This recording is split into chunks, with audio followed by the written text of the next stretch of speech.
Students, मेरा नाम प्रत्यूषा रेड्डी है और मैं institute for excellence in higher education में फैकल्टी हूँ। आप सब मुझे ये बताइए कि आप सबकी पढ़ाई कैसी चल रही है? आप सब कैसे हैं? आपने अब तक के सारे लेक्चर्स देखे कि नहीं? सभी लेक्चर्स को देखना है और सारे लेक्चर्स से नोट्स हमें बनाते चलना है। हम जब बात करते हैं लेक्चर्स की, तो आपको पता होगा कि इंडिया को, भारत को सोने की चिड़िया कहा जाता था। एक रीज़न तो ये है कि हमारे यहाँ मसाले, सोने के जेवर, ज्वेलरी बहुत बहुत ज़्यादा थे।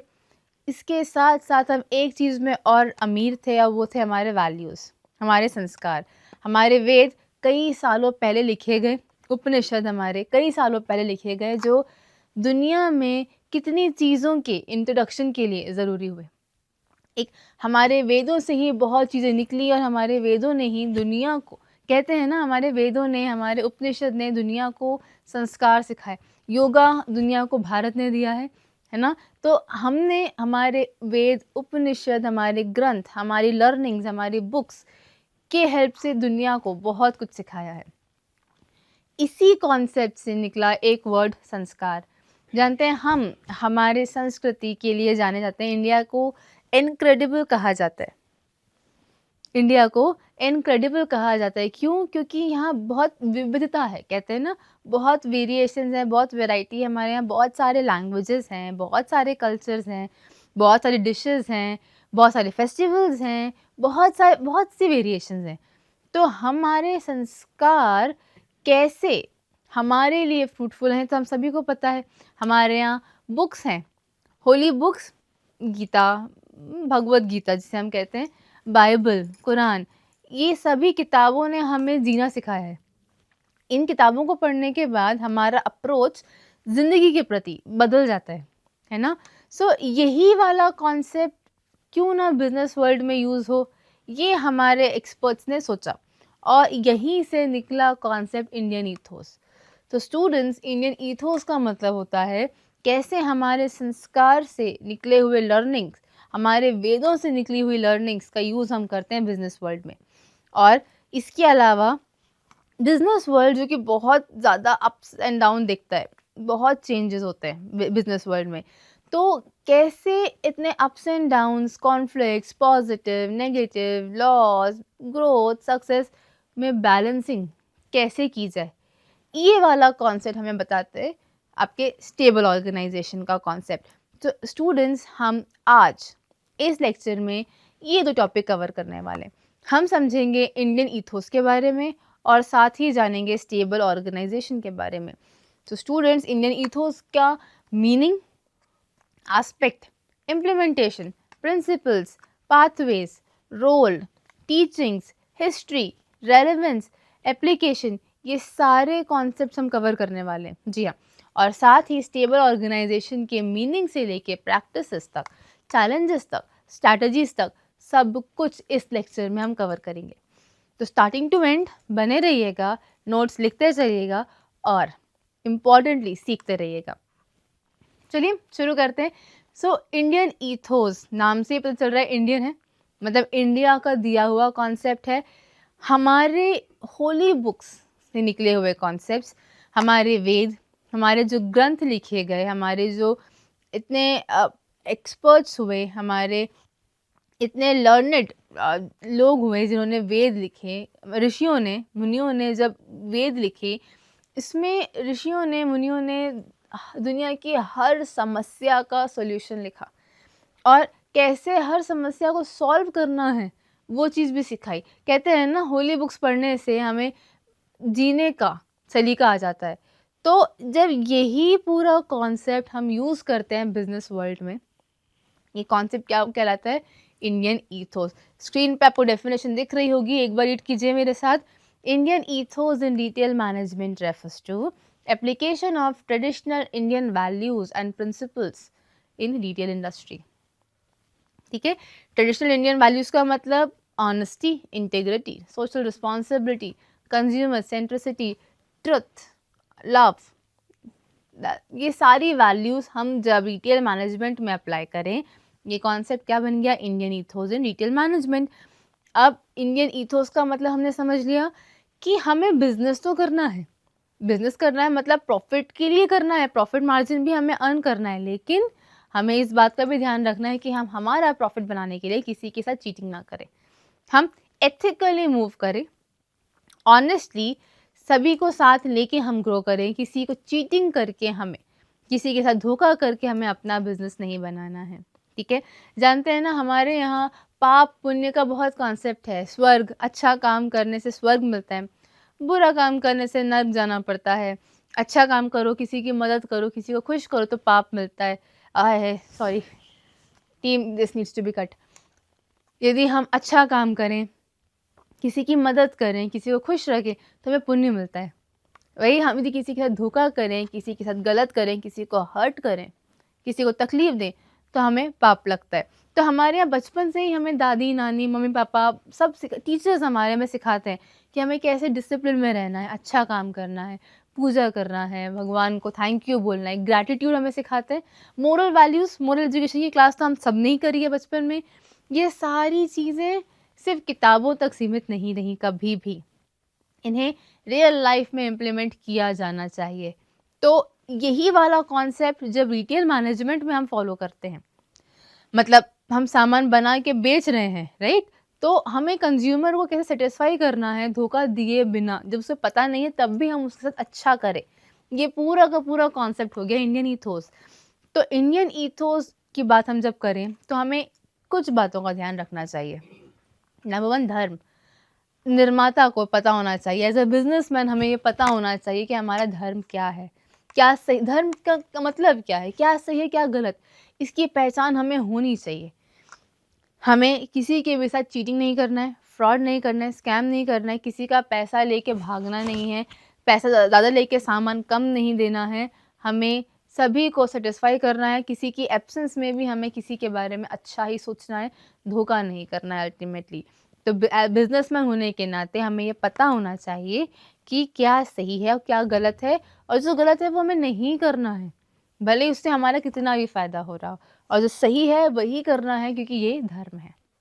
नंबर 2, हमें रिटेल मैनेजमेंट में ये भी ध्यान रखना चाहिए कि हमारे हर एक्शंस कंज्यूमर को ध्यान में रख के हों, कि हम जो भी करें, हम जो सामान बना रहे हैं वो उसे कंज्यूमर यूज़ करने वाले हैं।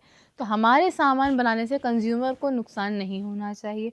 हम जिस प्राइस पे सामान बेच रहे हैं उससे कंज्यूमर का नुकसान नहीं होना चाहिए, कंज्यूमर अफ़ोर्ड कर पाएँ, कंज्यूमर को लूटना नहीं है, कंज्यूमर से सिर्फ पैसे हमें लेने हैं, पैसे सिर्फ कमाने हैं।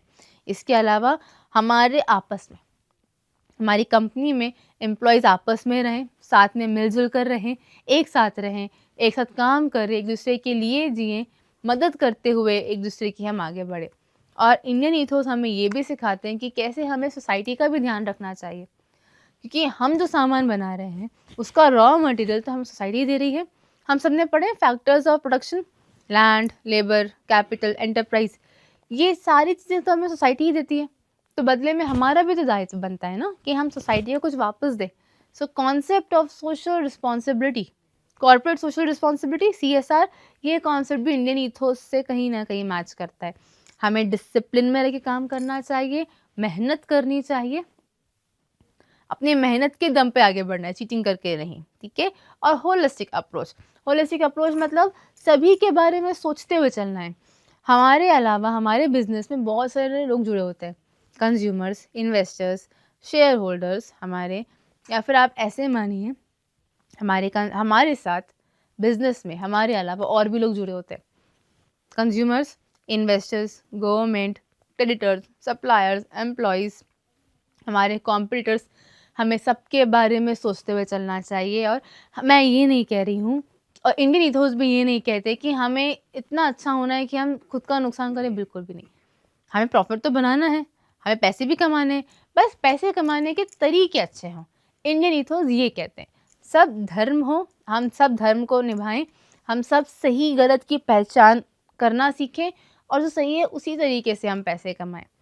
तो इंडियन ईथोस की जब हम बात करते हैं तो आपको ये पता होना चाहिए कि इंडियन ईथोस में 3 मेन प्रिंसिपल्स हैं।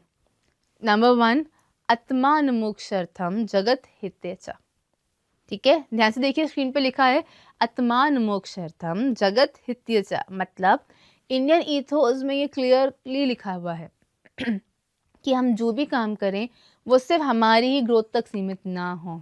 हमें दुनिया के बारे में भी सोचना चाहिए। ऐसा नहीं होना चाहिए कि हम हमारे फ़ायदे के लिए किसी और का नुकसान कर दें। हमने मूवीज़ में देखा है ना, मूवीज़ में जब माफिया होते हैं या फिर हम ऐसा माने, हमने मूवीज़ में देखा है माफिया होते हैं, अंडरकवर एजेंट जिनको पकड़ते हैं स्पाई मूवीज़ में, सस्पेंस मूवीज़ में होता है कि ड्रग्स बनाने वाली कंपनीज़ हैं, इल्लीगली काम कर रही हैं या फिर ह्यूमन ट्रैफिकिंग कर रही हैं, उनको पकड़ा जाता है।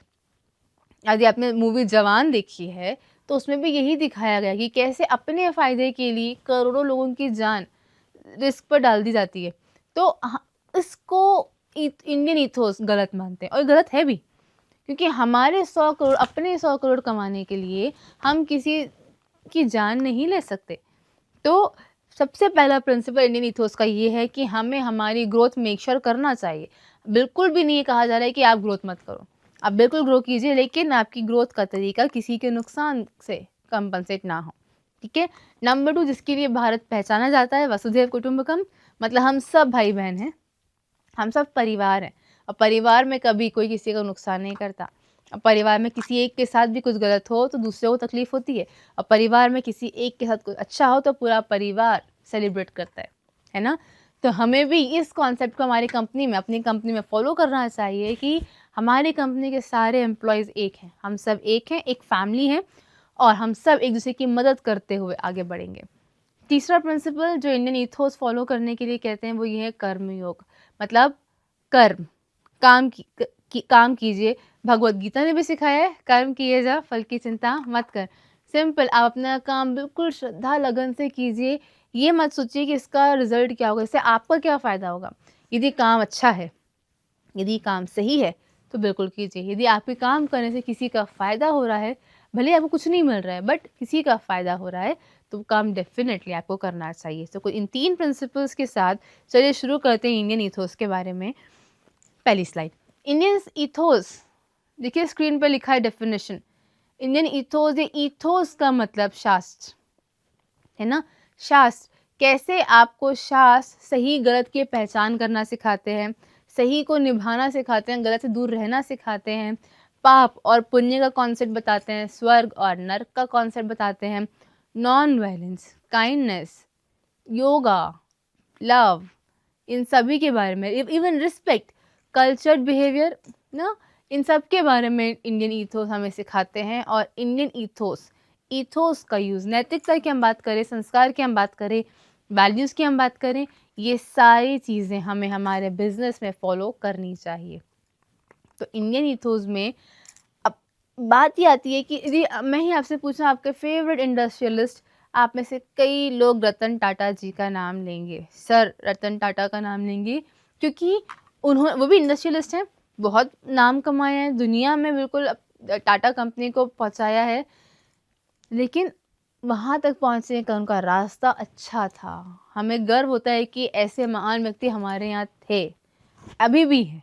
यदि आप देखें तो हमारे दिलों में आज भी टाटा सर ज़िंदा हैं, क्योंकि उनका काम करने का तरीका बहुत अलग था। वो सबकी मदद करते हुए आगे बढ़े, है ना? तो हमें भी इसी रूट को फॉलो करना है कि हमें संस्कारों के साथ अच्छा काम करते हुए अपना बिज़नेस बनाना है। अब इंडियन ईथोस हमें हमारी कंपनी में कैसे इन्वॉल्व करना है? सबसे पहले आपको अपने एम्प्लॉयज़ को इस बारे में ट्रेन करना पड़ेगा। आपके एम्प्लॉयज़ को भी पता होना चाहिए कि आपके वैल्यूज़ क्या हैं और वो भी इन वैल्यूज़ को अडॉप्ट करें और उन्हें फुलफ़िल करें। नंबर 2, हमें हमारी सोसाइटी के बारे में सोचना है कि सोसाइटी के सेंटिमेंट्स क्या हैं? सोसाइटी किन चीज़ों से हर्ट हो सकती है, किन चीज़ों से खुश हो सकती है, उन सेंटिमेंट्स का ध्यान रखते हुए बिज़नेस करना है। Number 3, nature. सस्टेनेबिलिटी ने हमें सिखाया है कि हमें अपने आज की नीड्स को पूरा करने के लिए फ्यूचर की नीड्स को सैक्रिफाइस यदि करना पड़े तो वो गलत है। यदि कुछ पाने के लिए कुछ खोना पड़ता है, बट यदि कुछ पाने के लिए किसी का नुकसान करना पड़े, गलत है, ये गलत है। तो सस्टेनेबिलिटी में हमें ये ध्यान रखना है कि हम नेचर का, दुनिया का, नेचुरल रिसोर्स का नुकसान ना कर दें। और अल्टीमेटली ओपन कम्युनिकेशन, कहीं भी दिक्कत आए तो हमें बात करना है, अपनी बात रखना है और हर प्रॉब्लम का सॉल्यूशन निकालना है। अब इंडियन ईथोस की ज़रूरत क्यों है? Number 1, management attitude. यदि टॉप लेवल मैनेजमेंट इस बात को ध्यान रखे कि उन्हें वैल्यूज़ को फुलफ़िल करना है और सबकी मदद करते हुए, सबका ध्यान रखते हुए ग्रो करना है, तो ये चीज़ मिडिल लेवल और लोअर लेवल में भी इम्बाइब होगी और हम एक दूसरे की मदद करते हुए आगे बढ़ेंगे, किसी का नुकसान नहीं होगा, हम सबकी ग्रोथ निश्चित है। नंबर 2, ज़रूरी क्यों है इंडियन इथोस? ह्यूमनाइजिंग। हमें ऑर्गेनाइजेशन को ऑर्गेनाइजेशन ही एक इंसान मानना है। हमें सामने वाले को भी मशीन नहीं, एम्प्लॉयज़ को मशीन नहीं, इंसान मानना है कि सामने वाला पर्सन जिससे हम बात कर रहे हैं वो भी तो इंसान है। तो इंसान है तो ह्यूमंस हैं, तो इमोशंस होंगे, पेन होगा, ड्रीम्स होंगे और इवन एक्सपेक्टेशंस होंगी। तो इन बातों को फुलफ़िल करते हुए आगे बढ़ना है।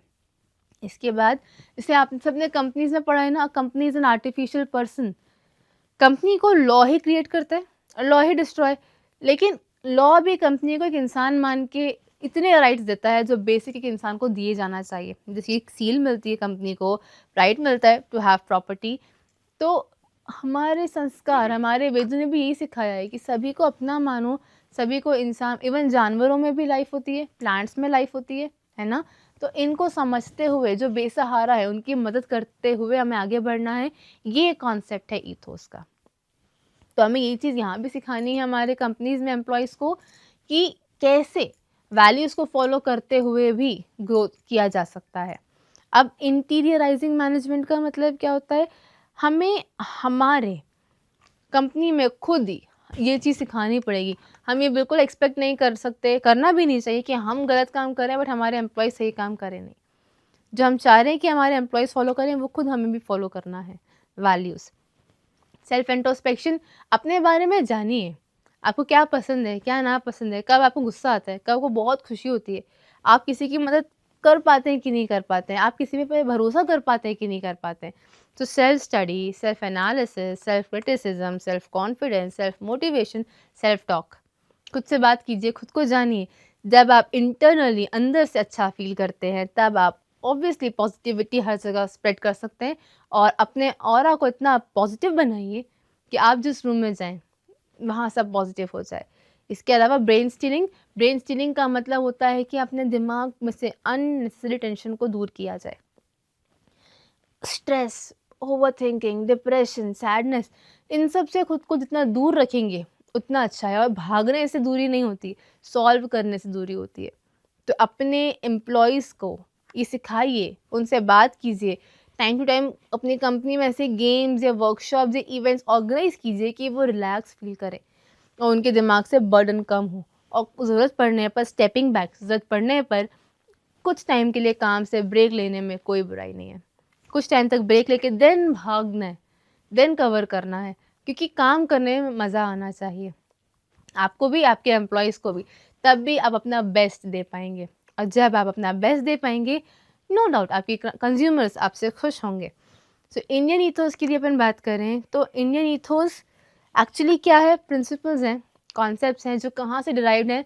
हमारी होली बुक्स से, हमारे जो स्क्रिप्चर्स रहे, हमारे जैसे नाम मैं यदि बताऊँ तो भगवद गीता, कुरान, बाइबल, रामायण, महाभारत, ये कुछ ऐसी किताबें हुई जिन्होंने जीने का तरीका सिखाया है, जीने का सही सलीका सिखाया है। सो हमें इन किताबों को पढ़ना चाहिए। कोशिश कीजिए लाइफ में एक बार आप अपनी होली बुक ज़रूर पढ़ें आप, और यंग एज में ही, ठीक है? अभी पढ़ेंगे, आपका अप्रोच टुवर्ड्स लाइफ बहुत चेंज होगा। बहुत सारी प्रॉब्लम्स हैं जो एक्चुअली है नहीं लेकिन हमें स्ट्रेस देती हैं, जिसका असर हमारे काम पर दिखता है, जिसका असर हमारे रिलेशंस पर दिखता है। इन किताबों को पढ़ने से आपके सारे प्रॉब्लम्स का सॉल्यूशन आपको मिलेगा और ये भी सीखेंगे आप कि, जी हाँ, ये भी सीखेंगे आप कि कैसे आप अपने प्रॉब्लम्स को सॉल्व कर सकते हैं। और बहुत प्रॉब्लम्स तो एग्जीक्यूट ही नहीं है बहुत सारी प्रॉब्लम्स तो एग्जिस्ट ही नहीं करती, जिनके बारे में हमें बताया जाता है या हम सोचते हैं। तो अपनी लाइफ में स्टूडेंट्स, इंडियन ईथोस सिर्फ ईटीएल मैनेजमेंट में ही नहीं, आपकी लाइफ में भी होना चाहिए। प्लीज़ फॉलो कीजिए integrity, moral values, integrity, loyalty, honesty, positivity, respect, helping, kindness, इनको यूज़ कीजिए, इनको अपने अंदर इम्बाइब कीजिए, इनको अडॉप्ट कीजिए और इनको हर जगह फॉलो कीजिए। नेक्स्ट टॉपिक की यदि अपन बात करें तो इंडियन ईथोस में में कौन कौन से प्रिंसिपल्स हैं। तो जी, सबसे पहला प्रिंसिपल क्या लिखा है स्क्रीन पर, मेरे साथ बोलेंगे, आत्मान मोक्षर्थम जगत्य च।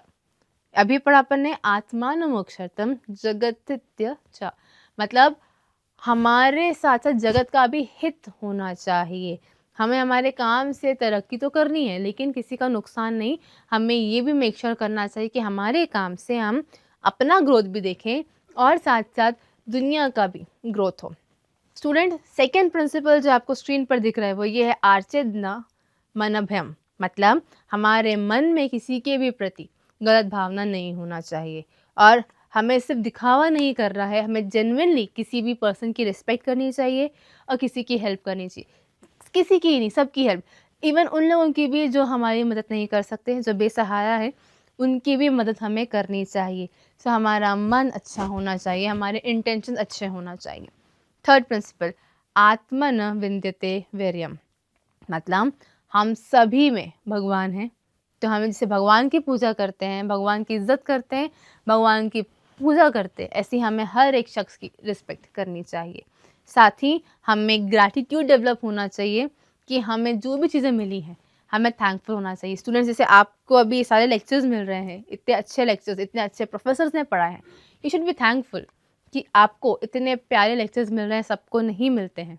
सो ग्रैटिट्यूड होना चाहिए। नंबर 4, योगः कर्मसु कौशल्यम समत्वम योग उच्यते, मतलब अपने दिमाग को शांत रखना है, ठंडा, काम, बहुत ज़्यादा हसल नहीं हो, बहुत भागा दौड़ी नहीं, शांत दिमाग से काम लेंगे तो हर प्रॉब्लम का सॉल्यूशन निकाल पाएंगे। स्टूडेंट्स, तो शांति से, बिल्कुल आराम से, काम माइंड रखना है। कितनी भी स्ट्रेसफुल सिचुएशन हो, काम रहना सीखिए। कितने भी एक्साइटेड हो, काम रहना सीखिए। मैं ये बिल्कुल नहीं कह रही हूँ कि एक्सप्रेस मत कीजिए, परेशान मत होइए, खुश मत होइए, बिल्कुल होइए, लेकिन बहुत उतावले नहीं हो जाना है। तो अपने आप को काम रख के सॉर्टेड माइंड से हमें मैनेज करना है, ठीक है। नेक्स्ट प्रिंसिपल देखते हैं इंडियन इथोस के, यदिशि भावनस्य सिद्धि भवतिथा जशी, मतलब हमें जो चाहिए हमारा ध्यान उधर ही होना चाहिए। जैसे हम कहते हैं ना, मैनिफेस्टेशन, पॉजिटिव मैनिफेस्टेशन, हमें जो चाहिए हमें उसी जगह पर ध्यान देना है, उसी चीज़ के बारे में सोचना है। जो गलत है, जो हम नहीं चाहते कि हमारे साथ हो, उसके बारे में हमें नहीं सोचना, ठीक है। नेक्स्ट प्रिंसिपल आइए, तेषाम सुख तेषाम सुखम ओके, टीम ये भी एडिट होगा। स्टूडेंट्स, इसके बाद नेक्स्ट प्रिंसिपल है हमारा परस्पर देवो भव। परस्पर देवो भव का मतलब हमें हर इंसान को एक जैसा मानना है, डिस्क्रिमिनेशन नहीं करना है। सबकी सोच अलग हो सकती है क्योंकि सबके एक्सपीरियंसेस अलग हैं, सब इवॉल्व अलग तरीके से हुए हैं, सबका बैकग्राउंड अलग है, लेकिन हमें किसी भी रीज़न से, किसी भी कारण से, किसी भी इंसान से भेदभाव नहीं करना चाहिए। हमारा बिहेवियर किसी के भी प्रति बदलना नहीं चाहिए, ठीक है। तो ये थे कुछ प्रिंसिपल्स इंडियन ईथोस के, इन्हें रियल लाइफ में भी फॉलो कीजिए और रिटेल मैनेजर्स तो ये फॉलो कर ही रहे हैं। कैसे? अपने कंज्यूमर्स में भेदभाव ना करके, कंज्यूमर्स को अच्छा सामान देके, कंज्यूमर्स को रिस्पेक्टफुली ट्रीट करके, कंज्यूमर को इनकी नीड सेटिस्फाई करते हुए खुश रख के, ठीक है। सो ये थे हमारे कुछ कॉन्सेप्ट्स इंडियन ईथोस के, कुछ प्रिंसिपल्स जिनके बेस पर इंडियन ईथोस बना है। अब यदि बात आए इंडियन ईथोस हमें सिखाते क्या है, हमें इंडियन ईथोस से सीखना चाहिए। आप स्क्रीन पर देख सकते हैं, self purification, self development, individual growth, welfare, collective growth, welfare, team spirit, team work, management, autonomous management, minimum control, supervision, mentor, self-motivation, perfection, all-round happiness, all-round prosperity, skills, values, conflicts, dissolving.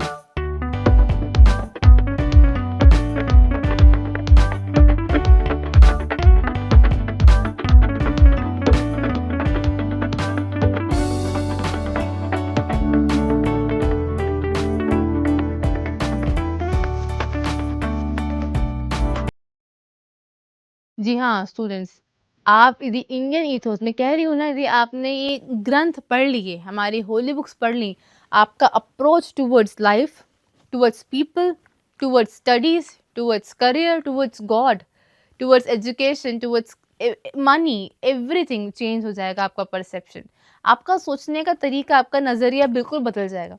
तो बिल्कुल एक बार अपनी life में holy books ज़रूर पढ़िए, और यही वो सही एज है, क्योंकि अब आपकी लाइफ शुरू हो रही है, आप अपना करियर स्टार्ट करने वाले हैं, बिल्कुल ग्रेजुएशन होते ही आप सबकी जॉब लगने वाली है, आप लोगों से मिलेंगे, तो वो लर्निंग आपकी हेल्प करेंगी। लाइफ के कुछ सालों बाद पढ़ा आपने, तो आप शायद आप गिल्ट में रह सकते हैं कि काश पहले पढ़ा होता, तो लाइफ को, करियर को और अच्छे से आप डिफाइन कर पाते।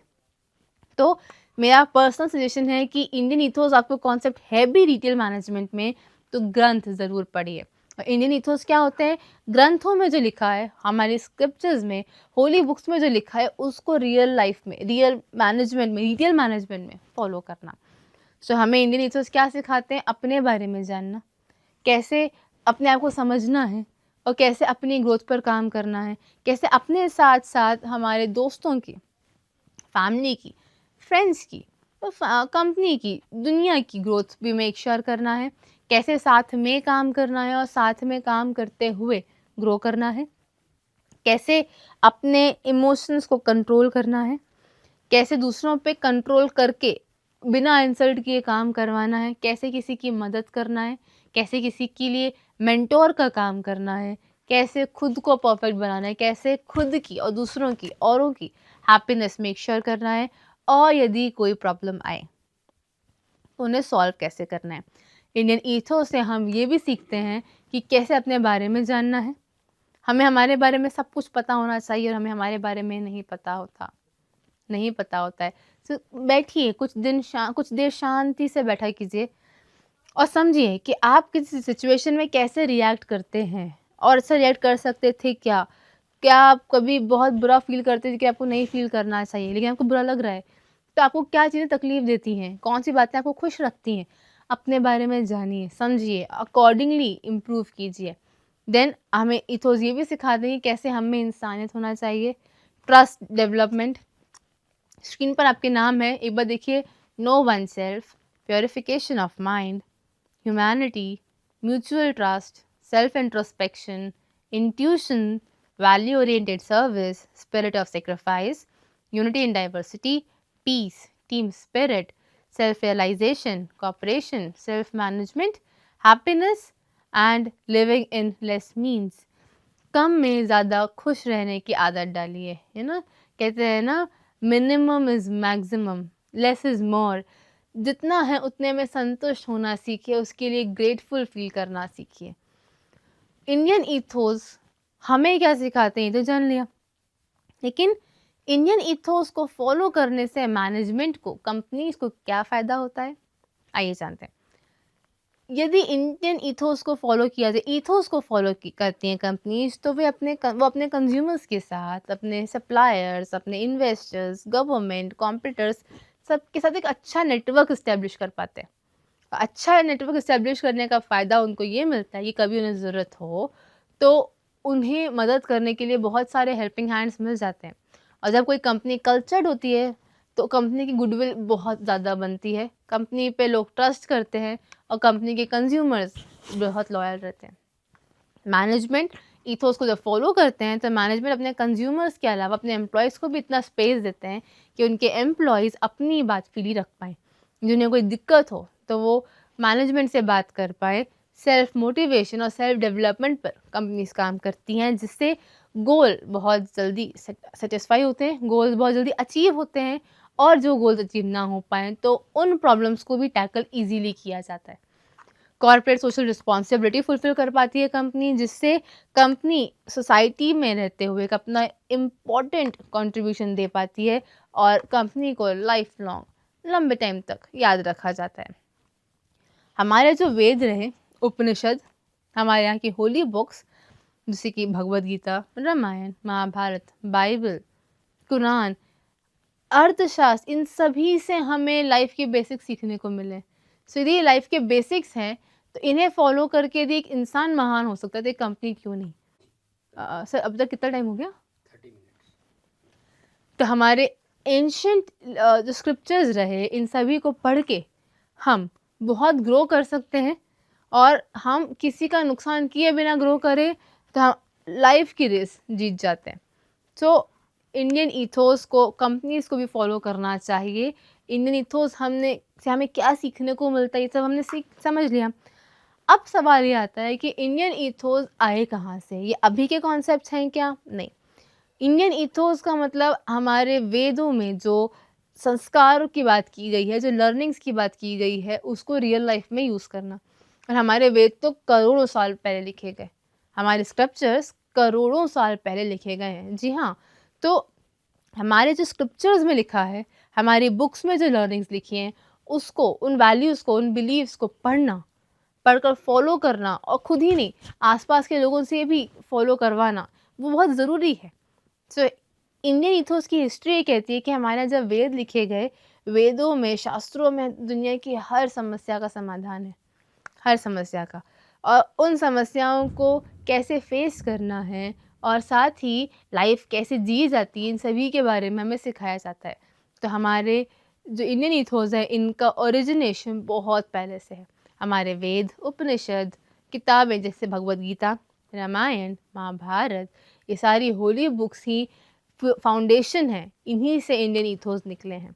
और साथ ही बहुत सारे लीडर्स रहे जिन्होंने वक्त वक्त पे आकर प्रीचिंग्स करी, जिन्होंने वक्त वक्त पर आके संस्कारों की या वैल्यूज़ की बात करी और दुनिया को जीने का तरीका सिखाया। जिसे हम कहते हैं ना, महाभारत में श्री कृष्ण थे जिन्होंने भगवद गीता दी, जिनके कारण हमें भगवद गीता पढ़ने का मौका मिला, क्योंकि उन्होंने अर्जुन को, जो इतने बड़े योद्धा थे, उनको बिल्कुल लाइफ के बेसिक्स, सारे प्रॉब्लम्स उनकी जो थी, उनका सॉल्यूशन दिया।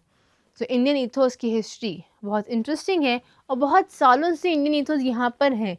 बस अब वक्त है कि हम इसे फॉलो करें और हमारी लाइफ, हमारे आसपास जितने भी लोग हैं, सबकी लाइफ हम अच्छे से करें। इंडियन इथोस में इन किताबों को पढ़ने के बाद कुछ बातें हैं जो हमें सीखनी चाहिए, कुछ वैल्यूज़, जैसे कि equality, balance, duty, morality, excellence, cooperation, selflessness. जी हाँ, हमें सभी को साथ लेके काम करना है। बैलेंसिंग, घर और बाहर की लाइफ को, पॉजिटिव नेगेटिविटी को बैलेंस करना है। हमें पता होना चाहिए कि हमारा धर्म क्या है, हमारी ड्यूटी क्या है, हमें उसको फुलफ़िल करना है। कुछ ऐसे ही वैल्यूज़ हैं जिन्हें हमें फ़ॉलो करना चाहिए। इसके साथ-साथ हमें ये भी देखना चाहिए कि कैसे हम और बेहतर हो सकते हैं। हमें काम करते रहना चाहिए, सीखते रहना चाहिए और मेक श्योर करना चाहिए कि हम और ग्रो करें, और बिल्कुल सेल्फलेसली। सेल्फिश बिल्कुल नहीं होना है कि अपने काम से ही काम रखा, बिल्कुल भी नहीं। हमें दूसरों की मदद करते हुए आगे बढ़ना चाहिए। सो इंडियन ईथोस का कॉन्सेप्ट, स्टूडेंट्स, आई होप आप सबको समझ में आया। एक बार अपन समझ लेते हैं अपन ने अब तक क्या-क्या समझा। हमने अभी पढ़ा इंडियन इथोस के बारे में, जिनका मतलब होता है हमारे स्क्रिप्चर से निकली हुई लर्निंग, जिन्हें फॉलो किया जाना चाहिए। कहाँ पर फॉलो करना चाहिए? रियल लाइफ में और रिटेल मैनेजमेंट में।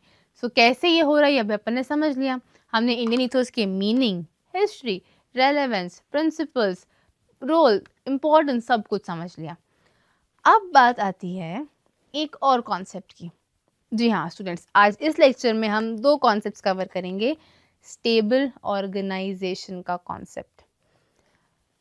लाइफ बहुत चैलेंजिंग है, बिजनेस वर्ल्ड बिल्कुल भी प्रेडिक्टेबल नहीं है, बहुत ही अनप्रेडिक्टेबल है। कुछ भी कभी भी हो सकता है, सडन चीज़ें ऊपर नीचे हो सकती हैं, अचानक बहुत प्रॉब्लम्स आ सकती हैं। किस तरह की प्रॉब्लम आ जाए पता नहीं, किस तरह की अपॉर्चुनिटी आ जाए पता नहीं। तो एक ऑर्गेनाइजेशन के लिए बहुत ज़रूरी है कि वो अपने अप्स एंड डाउन्स में, हाइज एंड लोज में खुद को मेंटेन करते चले। इस बैलेंसिंग को कहते हैं स्टेबिलिटी होना। तो एक एक ऑर्गेनाइजेशन के लिए बहुत ज़रूरी है to maintain itself stable, in a stable way. So stable organisation क्या होता है, आइए जानते हैं। स्क्रीन पर डेफिनेशन है। Stable organisation means predictability and control. मतलब आप अपने बारे में जानते हैं तो अपने आप को बिल्कुल स्टेबल रखते हुए, बैलेंस करते हुए सारे चैलेंजेस को फेस करना। एक ऑर्गेनाइजेशन में बहुत जल्दी केओस नहीं होना चाहिए, कन्फ्यूजन नहीं होना चाहिए, कन्फ्लिक्ट नहीं होना चाहिए। ऑर्गेनाइजेशन किसी भी सिचुएशन में बड़े आराम से, काम माइंड के साथ काम कर पाए, फेस कर पाए। सारे एम्प्लॉयज़, मैनेजमेंट कोऑपरेट करें, वर्कर्स कोऑपरेट करें और कोई भी अपॉर्चुनिटी आए तो उनको मिस नहीं करें, and they grow, right. So stable organisation के फीचर्स क्या होते हैं? आप कब एक ऑर्गेनाइजेशन को स्टेबल कहते हैं? जब उन्हें पता हो, जब किसी ऑर्गेनाइजेशन में एम्प्लॉइज़ को, मैनेजमेंट को पता हो कि उनके गोल्स क्या हैं और वो उन गोल्स को पूरा करने के लिए क्या कर रहे हैं। नंबर 2, प्रायोरिटीज़ क्या हैं? जब कंपनी में सभी को पता होता है कि कंपनी किसे इम्पोर्टेंस देना चाह रही है, कब? और जब हर कुछ क्लियर कट लिखा है, सबको उनका काम पता है, किसे क्या काम करना है, तब कंपनी कोई भी दिक्कत आए स्टेबल रह सकती है। इसके अलावा जब कंपनी में सबके काम बँटे हुए हैं, दायित्व बँटे हुए हैं और सब एक-दूसरे की हेल्प करते हुए आगे बढ़ रहे हैं। यदि किसी कंपनी को स्टेबल ऑर्गेनाइजेशन में कन्वर्ट होना है, उन्हें भी अच्छा सूदिंग, सॉर्टेड एनवायरनमेंट रखना है ऑर्गेनाइजेशन का, तो उन्हें ये 7 प्रैक्टिसेस फुलफिल करना चाहिए। Number 1, break down barriers. हर वो चीज़ जो कंपनी में डिस्ट्रैक्शन ला सकती है, कंपनी के एम्प्लॉइज़ में कॉन्फ्लिक्ट क्रिएट कर सकती है, कंपनी में प्रॉब्लम क्रिएट कर सकती है, कंपनी के कंज्यूमर से प्रॉब्लम्स फेस करा सकती है, उन सभी को हटा देना चाहिए, उन्हें सॉल्व करना चाहिए। ठीक है? कंपनी को एक ऐसा एनवायरनमेंट क्रिएट करना चाहिए जिसमें सिर्फ पॉजिटिविटी हो और मोटिवेशन हो। एम्प्लॉय एक दूसरे से हँस के बात करें और यदि किसी को कोई प्रॉब्लम हो तो वो डिस्कस कर पाएँ, इतना उनके पास फ्रीडम हो, उतना उनके पास राइट हो। और एम्प्लॉइज़ आपस में एक दूसरे की मदद करते हुए ग्रो करें। मैनेजमेंट को कभी कोई दिक्कत हो, एम्प्लॉइज़ आगे आके एक्स्ट्रा काम करें और वहीं एम्प्लॉइज़ के ऊपर बात आए तो मैनेजमेंट उनको बिल्कुल शील्ड की तरह प्रोटेक्ट करे। ऑप्टिमिज्म बिल्ड होना, पॉजिटिविटी बिल्ड होना, ह्यूमन हार्मोनाइजिंग रिसोर्सेज, अपने सारे रिसोर्सेज की वैल्यू करना, फिर चाहे वो फिजिकल रिसोर्स हो, मटेरियल रिसोर्स हो, मॉनेटरी रिसोर्स हो या ह्यूमन रिसोर्स हो, इम्पोर्टेंस देना है और इंसान को मशीन नहीं समझना है। भले ही इंसान 10-12 घंटे काम करे, बट इंसान को इंसान की तरह तवज्जो मिलना चाहिए, इज़्ज़त मिलनी चाहिए। जहाँ पे लोगों की रिस्पेक्ट होती है, लोग वहाँ पे टिकना पसंद करते हैं, वहाँ रहना पसंद करते हैं और उस कंपनी के लिए और काम करना पसंद करते हैं क्योंकि उन्हें वहाँ रिस्पेक्ट मिल रही है। Next is optimising failure. कोई भी कंपनी ऐसी नहीं जिसमें लॉस नहीं हुआ हो, जिसमें फेल नहीं हुए हो, कोई भी इंसान ऐसा नहीं है। फेलियर्स एंड सक्सेस तो लाइफ का पार्ट माने जाते हैं, है ना? हम सब ने भी फेस किया है। सो हमें कभी भी ऐसा नहीं करना चाहिए, हमारी कंपनी में कभी ऐसा नहीं, कंपनीज़ में ऐसा कभी नहीं होना चाहिए कि फेलियर यदि हुआ तो हम ब्लेम शुरू कर दें या लड़ने लग जाए। किसी एक की गलती हो या कंपनी की गलती हो, कंपनी एक है ना, तो एक की गलती कंपनी की गलती। और हमें प्रॉब्लम को सॉल्व करने पर अपना अटेंशन देना चाहिए तो कंपनी स्टेबल रहेगी और जितना जल्दी हो सके लॉस रिकवर होना है। आपको पता होगा जब 2008 में हमारे यहाँ बॉम्बे में, मुंबई में ब्लास्ट हुए थे, टाटा ने अपनी कंपनी के सारे एम्प्लॉइज़ को तब भी सैलरी दी थी और जल्द से जल्द रिकवर होने की कोशिश की थी। कोविड आया, कोविड के बाद हम सब कितना जल्दी सँभले, हमने जल्द से जल्द खुद को सँभाला और चीज़ों को हमने ठीक करने की कोशिश करी, गुड अप्रोच, राइट? तो प्रॉब्लम्स आना लाइफ़ का पार्ट है, बट उन्हें सॉल्व करते हुए आगे बढ़ना, जितना जल्दी हम सॉल्व कर पाएँ, उतना अच्छा होगा हमारे लिए वापस पटरी पर आना, वापस स्टेबिलिटी अचीव करना। देन रीअश्योरिंग पीपल, कभी किसी एम्प्लॉय को सेल्फ डाउट हो और वो खुद को ब्लेम करे तो उसको सँभालना आना चाहिए। मैनेजमेंट की रिस्पॉन्सिबिलिटी है कि एम्प्लॉइज़ मोटिवेटेड रहें, खुश रहें, कॉन्फिडेंट रहें, बोल्ड रहें, एक्सप्रेसिव रहें और वो अपना मान पाएँ कंपनी को। और यदि कभी कंपनी को दिक्कत हो, तो भी उनके लिए खड़े रहें, कंपनी के लिए खड़े रहें। So assuring people, reassuring people, growing together, ये कुछ तरीके हैं जिनसे कंपनी अपने ऑर्गेनाइजेशन को स्टेबल बना सकती है। मतलब बहुत ज़्यादा उतावलापन नहीं है, बहुत ज़्यादा उतावलापन नहीं है, बहुत ज़्यादा हसल नहीं है, अप्स डाउन्स तो हैं लेकिन कंपनी बिल्कुल स्टेबल है। ठीक है? अब एम्प्लॉइज़ में ये चीज़ कैसे हम डेवलप कर सकते हैं? जब उन्हें जॉब सिक्योरिटी हो, जब उनमें इतना कॉन्फिडेंस हो कि वो रिस्क ले सकते हैं या वो कंपनी की प्रॉब्लम्स में सजेशन दे सकते हैं, उनकी वैल्यू की जाएगी। जब वो कंपनी की डिसीजन मेकिंग में इन्वॉल्व हो सकते हैं, जब वो कंपनी का पार्ट माने जाते हैं, जब वो कंसिस्टेंटली ग्रो कर सकते हैं और उन्हें वैल्यू मिलती है और जब उनकी रिस्पेक्ट हो। Getting my point? So employees को जहाँ वैल्यू मिलती है वहाँ एम्प्लॉइज़ स्टेबल रहते हैं। जब एम्प्लॉइज़ बढ़िया काम करेंगे तो कंपनी भी और ऑब्वियसली स्टेबल रहती है। तो स्टेबल ऑर्गेनाइजेशन होने के लिए दोनों parties, the management and the workers employees, एक दूसरे को समझना इनके लिए बहुत ज़रूरी है। स्टूडेंट्स, डिटेल मैनेजमेंट में एक और कॉन्सेप्ट है, बहुत छोटा सा कॉन्सेप्ट है लेकिन है, मैनेजिंग मल्टीपल प्रोजेक्ट्स। एक ही साथ कई सारे काम क्या पॉसिबल है? मुमकिन है, बिल्कुल। कैसे? यदि आपके पास लोग हैं मदद करने के लिए, मतलब बहुत सारे अलग अलग तरह के काम, इनोवेशन से लेके इन्वेंट्री मैनेजमेंट से लेके फाइनेंस से लेके production, procurement, distribution, costing, insurance, banking, ये सारे काम एक साथ यदि किसी कंपनी को करना पड़े तो कंपनी के लिए क्या ये मुश्किल हो सकता है? बिल्कुल। लेकिन क्या कंपनी के लिए मुमकिन हो सकता है? बिल्कुल।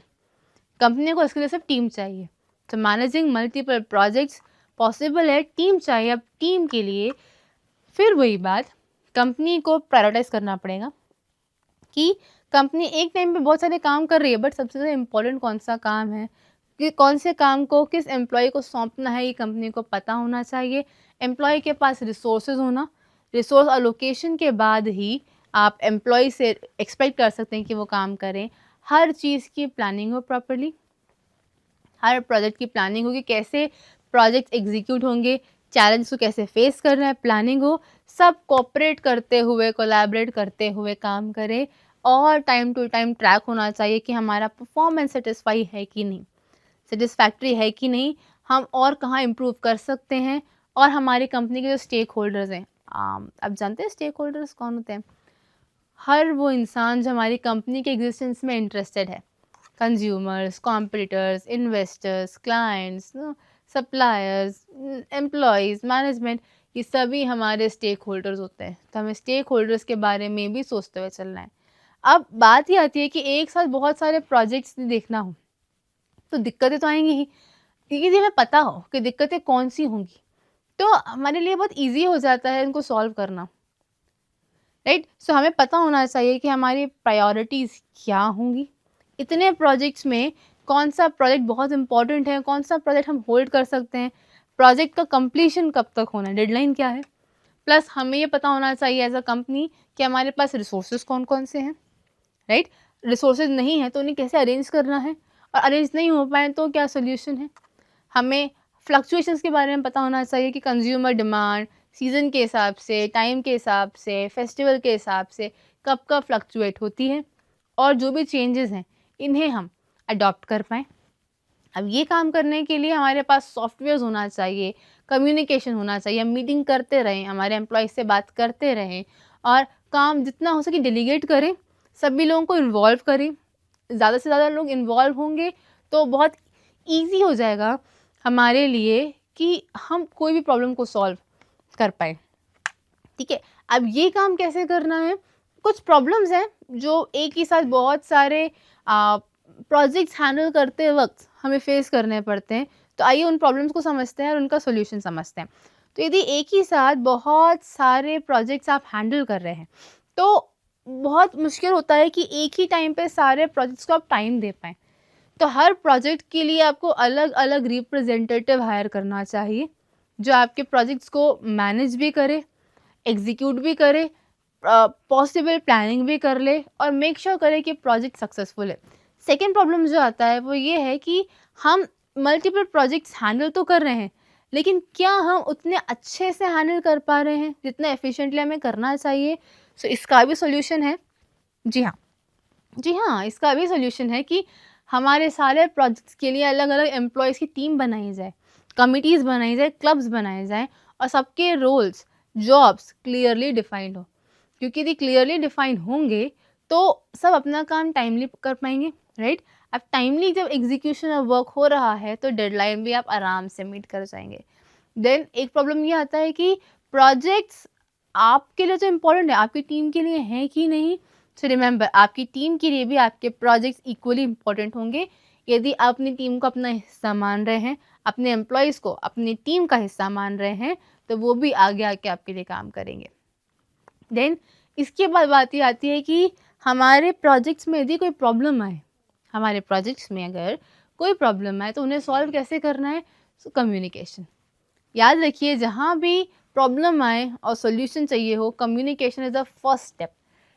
कम्युनिकेशन सबसे पहले होना चाहिए कि कम्युनिकेशन यदि हुआ तो हम हर बात को डिस्कस कर पाते हैं। सो स्टूडेंट्स, आइए एक रिकैप लेते हैं कि